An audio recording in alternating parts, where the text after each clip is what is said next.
times kasi, when your partner can only give for you 20%, 100% nila yun eh.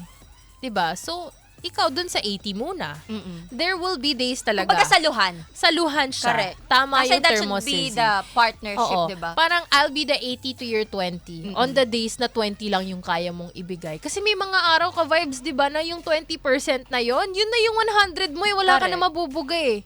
Parang kumbaga sa buhay, kung sino yung meron, siya muna.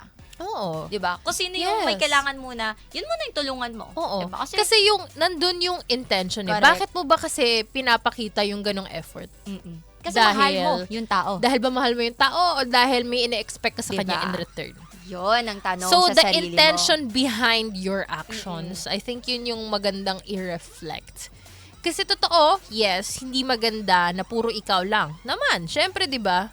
Ibig sabihin nun, tinitake advantage na ng tao yung efforts mo. Correct. Pero mararamdaman mo naman yun kung tinitake advantage ka lang niya or kung complacent lang siya sa'yo eh. mo. Tama. Di ba? Iba-iba yan per relationship. You have to be wise. Oo. Yun lang yun. Tsaka, alam mo yon yung feeling na may bilangan, ang sakit kaya nun. Diba? Kasi At- may mga times na parang ano ba, doon yung other person ha, hindi ba ako enough? May ganun eh. Hindi na ba, I mean, binibigay ko naman lahat sa'yo mapapatanong eh. ka eh. Hindi ba Mapapatanong enough ka. yun? Hindi ba ako enough? Sa kung anong capability mo as a lover. 'Di ba? Parang Yes. eto na yung capacity ko eh, 'di ba? May kulang pa ba? Eh bakit ako yung pinili mo? Truly.